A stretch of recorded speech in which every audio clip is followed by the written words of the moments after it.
A continuación se presenta el contenido que se abordará en este video. Se incluyen las estampillas de tiempo por si se desea saltar a una sección en específico.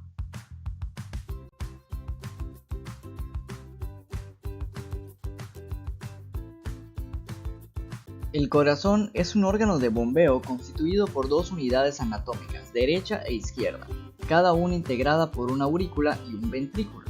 La mitad derecha del corazón recibe sangre desoxigenada proveniente de los tejidos a través de la vena cava superior e inferior, y bombea la sangre a través de la arteria pulmonar hacia los pulmones, en donde se elimina el dióxido de carbono y se capta oxígeno. La sangre regresa entonces por las venas pulmonares hacia el lado izquierdo del corazón y bombea la sangre oxigenada hacia los tejidos periféricos a través de la arteria aorta. Adicionalmente, el corazón como órgano también necesita irrigación sanguínea. La sangre oxigenada la obtiene por las arterias coronarias izquierda y derecha que provienen de la aorta, mientras que la sangre desoxigenada es drenada por varias venas cardíacas que desembocan en la aurícula derecha. El ciclo cardíaco consta de dos fases: la fase de relajación o diástole, en donde el corazón se llena de sangre, y la fase de contracción o sístole, en donde la sangre contenida en los ventrículos es expulsada. Las señales nerviosas se propagan a lo largo de un sistema de conducción que inicia en la aurícula derecha en el nodo sinoauricular. Este nodo cuenta con un sistema que funciona de manera automática, generando potenciales de acción en forma repetitiva, por lo que actúa como un marcapasos. Posteriormente, la señal nerviosa se propaga hacia ambas aurículas, permitiendo su contracción al final de la diástole. Luego, el potencial de acción llega al nodo auriculoventricular y se propaga por el tabique cardíaco a través del haz de His y hacia las fibras de Purkinje, que inervan a los ventrículos, permitiendo su contracción en la sístole. Al inicio de la diástole, las válvulas auriculoventriculares se abren y durante los dos primeros de su duración, la sangre fluye desde las aurículas hacia los ventrículos hasta que estos alcanzan un 75% de su capacidad total. En el último tercio de la diástole, las aurículas se contraen y transfieren el restante 25% hacia los ventrículos. Inmediatamente después inicia la contracción ventricular en la sístole. Aquí, la presión al interior de los ventrículos es tan grande que ocasiona que las válvulas auriculoventriculares se cierren, y al aumentar más la presión se abren las válvulas semilunares aórtica y pulmonar, permitiendo el flujo de sangre hacia las arterias aorta y pulmonar respectivamente.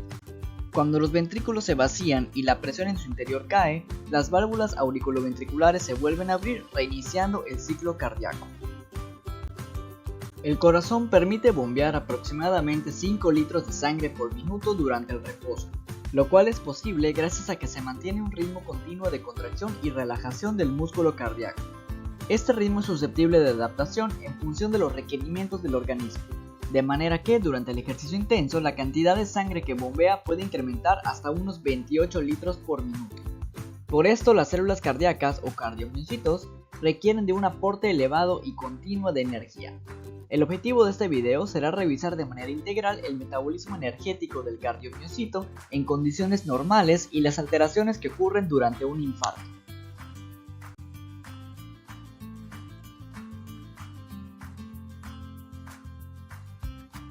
El corazón presenta permanentemente un metabolismo aeróbico debido a sus elevados requerimientos energéticos. De hecho, las mitocondrias representan aproximadamente la mitad del volumen celular cardíaco. En la matriz mitocondrial ocurre el ciclo de Krebs, en el cual, por cada vuelta del ciclo, una molécula de acetilcoenzima A es oxidada formando dos moléculas de dióxido de carbono como producto de desecho. Se reducen 3 NAD formando la coenzima reducida NADH más H, una molécula de FAD se reduce a FADH2 y se produce una molécula de GTP.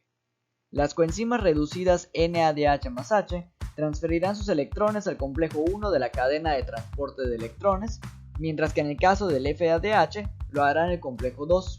Esto impulsa un bombeo de protones hacia el espacio intermembranal a través de los complejos 1, 3 y 4, que a su vez permite la síntesis de ATP mediante la fosforilación oxidativa. La mayor parte de la acetilcoenzima A que oxida en las mitocondrias del cardiomiocito normal se deriva del catabolismo de ácidos grasos, particularmente del ácido oleico y palmítico. Los ácidos grasos son aportados al músculo cardíaco a través de la sangre en forma de ácidos grasos libres unidos a albúmina, o a través de la hidrólisis de triglicéridos transportados por los kilomicrones o las lipoproteínas de muy baja densidad. Antes de seguir avanzando con el metabolismo energético de la célula cardíaca, recordemos un poco acerca de las lipoproteínas. Recordemos que existen 4 tipos de lipoproteínas además de los kilomicrones. Cada lipoproteína está formada por una monocapa de fosfolípidos asociada a diversos componentes proteicos llamados apoproteínas. Como se observa en la tabla, cada lipoproteína se encarga de transportar diferentes tipos de lípidos. Los kilomicrones son los más grandes y menos densos, y se encargan de transportar lípidos provenientes de la dieta. Los principales lípidos que contienen son triglicéridos. Las lipoproteínas de muy baja densidad o VLDL son análogas de los kilomicrones, pero a diferencia de estos transportan triglicéridos sintetizados en el hígado. Las lipoproteínas de baja densidad o LDL transportan colesterol desde el hígado hacia los tejidos periféricos y son coloquialmente llamadas colesterol malo. Las HDL o lipoproteínas de alta densidad recogen el exceso de colesterol de los tejidos y lo transportan de vuelta al hígado para su eliminación, por lo que se les denomina colesterol bueno. Adicionalmente están las lipoproteínas de densidad intermedia o IDL, que se forman gradualmente conforme los lípidos de las VLDL son hidrolizados en el endotelio vascular por la enzima lipasa lipoproteica. Existen también otras subclasificaciones de lipoproteínas como son los remanentes de kilomicrones o de VLDL, así como las lipoproteínas de baja densidad pequeñas y densas. La vía exógena de las lipoproteínas comienza con la incorporación de los lípidos de la dieta a los kilomicrones en el intestino. En la circulación, los triglicéridos de los kilomicrones son metabolizados por el tejido cardíaco y en el músculo y el tejido adiposo gracias a la enzima lipoproteína lipasa o LPL, liberando ácidos grasos libres. Conforme se agotan los triglicéridos, se forman los remanentes de kilomicrones que son captados por el hígado. La vía endógena de las lipoproteínas comienza con la formación de VLDL. Estas llevan triglicéridos sintetizados por el hígado hacia los tejidos de forma análoga al kilomicrón. Una vez que se remueven sus triglicéridos por la enzima LPL, se forman las lipoproteínas de densidad intermedia o IDL que son captadas por el hígado. Estas IDL son convertidas a LDL en el hígado y son endocitadas luego por diversos tejidos gracias a un receptor de LDL. El transporte inverso del colesterol comienza con la formación de HDL nacientes que pueden unirse a un receptor llamado ABCA1 y adquirir colesterol y fosfolípidos que se encuentran en exceso en la célula. Posteriormente transportan el colesterol de vuelta al hígado, ya sea en forma directa o al transferir el colesterol a las VLDL o LDL mediante la enzima CETP. Una vez libres los ácidos grasos al interior del cardiomiocito, deben ser activados por acción de la enzima acil-CoA sintetasa, localizada en la cara citosólica de la membrana mitocondrial externa. Los derivados acilcoenzima A pueden entonces tener dos destinos. 1. Ser integrados a las mitocondrias para su oxidación y 2. Formar triglicéridos para almacenamiento energético en los cardiomiocitos para constituir una reserva energética fácilmente utilizable en condiciones de disminución del aporte extracelular de ácidos grasos. Debido a que la membrana interna mitocondrial es impermeable a los derivados acilcoenzima A, para su transferencia a la matriz mitocondrial se necesita de un transportador. Primero se requiere sustituir a la coenzima A unida al ácido graso por una proteína denominada carnitina, gracias a la acción de la enzima carnitina palmitoil transferasa 1 o CPT1, localizada en la cara interna de la membrana mitocondrial externa. Posteriormente, la proteína carnitina acilcarnitina translocasa introduce a la matriz mitocondrial el derivado acilcarnitina al tiempo que saca de ella a una molécula de carnitina. Finalmente, la enzima carnitina palmitoil transferasa 2 revierte la reacción catalizada por la CPT1. Hay que aclarar que este método de transporte con carnitina solo es utilizado para ácidos grasos de cadena larga. El catabolismo de la acilcoenzima A en la matriz mitocondrial ocurre por la vía conocida como beta-oxidación, que consiste en una serie de reacciones que permiten la separación de dos carbonos de la molécula original en forma de acetilcoenzima A. El derivado de ácido graso resultante, ahora 2 carbonos menos que el original, reinicia otra vuelta del ciclo hasta perder otros 2 carbonos en forma de acetilcoenzima A, y así sucesivamente hasta agotar toda la cadena del ácido graso.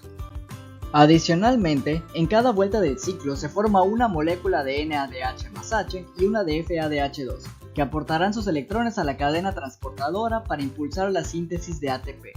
Sin embargo, la mayor parte de la energía del ácido graso se encuentra contenida en las moléculas de acetilcoenzima A, que serán catabolizadas en el ciclo de Krebs. Como sabemos, todas las células que utilizan preferentemente ácidos grasos deben tener mecanismos que regulen la utilización de estos de acuerdo con el requerimiento energético de la célula. El hepatocito, al igual que el cardiomiocito, utiliza preferentemente los ácidos grasos como fuente de energía. La regulación de este proceso ocurre de la siguiente manera.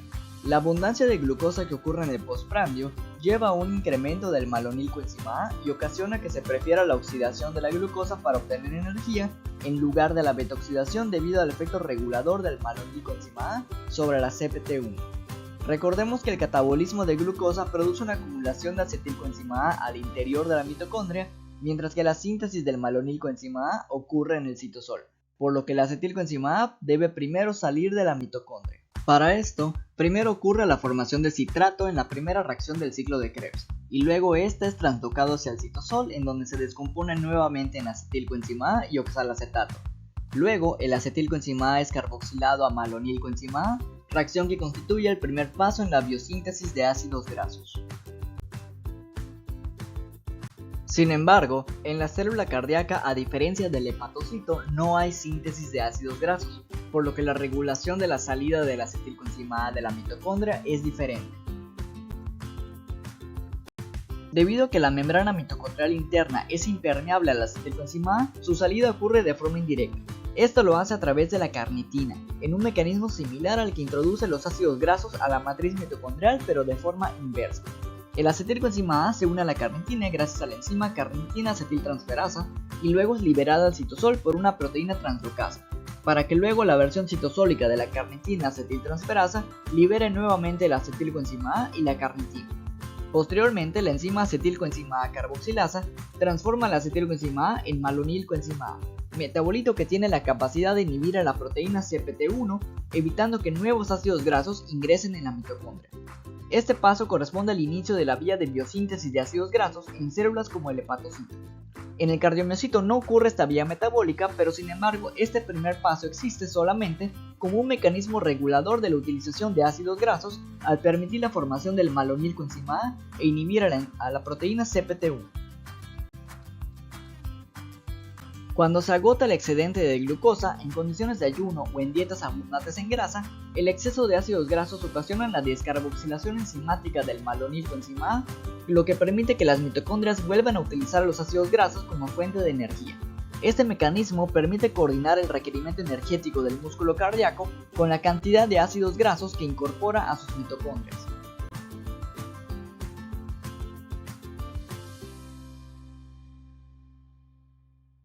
En condiciones normales, entre un 60 y 90% del requerimiento energético del corazón se satisface por oxidación de ácidos grasos, mientras que el restante se satisface por la glucosa y el lactato. La utilización de la glucosa se observa particularmente en la fase postprandial debido a una elevación de la insulina, que permite la activación del transportador de glucosa conocido como GLUT4. La hipoxia también incrementa la utilización de glucosa por el cardiomiocito al incrementar la sensibilidad a la insulina. Sin embargo, cabe aclarar que el cardiomiocito tiene varios transportadores de glucosa además de GLUT4.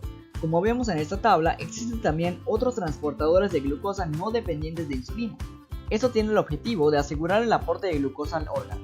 Sin embargo, el principal factor determinante de la utilización de glucosa es la disponibilidad de ácidos grasos, independientemente de la concentración de insulina. El catabolismo de la glucosa ocurre de forma aeróbica transformando la glucosa en piruvato en el citosol. Posteriormente, el piruvato ingresa a la mitocondria donde es descarboxilado oxidativamente a acetilcoenzima A para ingresar al ciclo de Krebs. Esta descarboxilación ocurre gracias al complejo enzimático piruvato deshidrogenasa o PDH, liberando también dióxido de carbono y reduciendo a la coenzima NAD. La PDH regula la utilización del piruvato. Es inactivada por fosforilación gracias a la enzima PDH sinasa, que a su vez es activada alostéricamente por exceso de acetilcoenzima A y NADH, producidos por el catabolismo de ácidos grasos. Cuando las concentraciones de estos metabolitos disminuyen, al disminuir la abundancia de ácidos grasos circulantes, se inhibe la PDH sinasa y otra enzima, la PDH fosfatasa, es activada ocasionando la desfosforilación de la PDH para que recupere su actividad y la célula pueda utilizar nuevamente a la glucosa como fuente de energía. Por otro lado, el lactato es producido en la glucólisis en condiciones de deficiencia de oxígeno, como en el ejercicio intenso, o en presencia de oxígeno en células que no pueden utilizarlo como los eritrocitos. Se forma de manera reversible en el citosol a partir del piruvato gracias a la enzima lactato deshidrogenasa o LDH. Existen diversas isoformas de esta enzima en distintos tejidos. En el corazón la forma predominante es la H4, que cataliza preferentemente la conversión de lactato a piruvato, por lo que el cardiomiocito puede utilizar enérgicamente parte del lactato producido en otros tejidos. El incremento de la concentración sanguínea de lactato favorece su utilización por el corazón debido a que ejerce un efecto inhibidor sobre la CPT1, lo que resulta en una disminución de la utilización de ácidos grasos, similar a lo que sucedía con el incremento del malonilcoenzima A. En situaciones como el ejercicio intenso, ayuno prolongado y diabetes mellitus no controlada, ocurre una activación prolongada e intensa de la lipólisis, es decir, la hidrólisis de triglicéridos del tejido adiposo con liberación consecuente de ácidos grasos a la circulación, lo que lleva a que una parte importante de esto sea captada por el hígado, quien transforma el exceso de acetilcoenzima A en cuerpos cetónicos, como el acetoacetato y el beta-hidroxibutirato. Para obtener energía de los cuerpos cetónicos se requiere de un intermediario del ciclo de Krebs, el succinilcoenzima A, y la enzima succinilacetoacilcoenzima A transferasa, que se encuentra presente en el corazón, además de otros tejidos como el cerebro, músculo esquelético y riñón. Esta enzima permite que el beta-hidroxibutirato y el acetoacetato se conviertan nuevamente en acetilcoenzima A para ingresar al ciclo de Krebs. Otros tejidos como el hígado no poseen esta enzima y no pueden obtener energía a partir de los cuerpos cetónicos. En el metabolismo energético del corazón interviene también la sustancia llamada fosfocreatina, la cual puede ceder su grupo fosfato al ADP para formar ATP, en una reacción de fosforilación a nivel de sustrato catalizada por la enzima creatina sinasa. Esta reacción es importante para el cardiomiocito cuando la síntesis de ATP dependiente de oxígeno se encuentra limitada. La fosfocreatina se forma a partir de ATP y creatina durante periodos de satisfacción energética. Además de la fosfocreatina, la deficiencia energética puede ser manejada por la enzima adenilato sinasa o miosinasa que cataliza la reacción entre dos moléculas de ADP para formar ATP y AMP, permitiendo el aprovechamiento de la energía aún presente en la molécula de ADP. En resumen, el corazón puede obtener energía de la siguiente manera: mediante la beta-oxidación de ácidos grasos y el ciclo de Krebs, mediante la oxidación de glucosa a piruvato, mediante la utilización de lactato, la conversión de cuerpos cetónicos a acetilcoenzima A, la fosforilación a nivel de sustrato usando fosfocreatina y la conversión de dos moléculas de ADP en un ATP gracias a la enzima adenilato sinasa.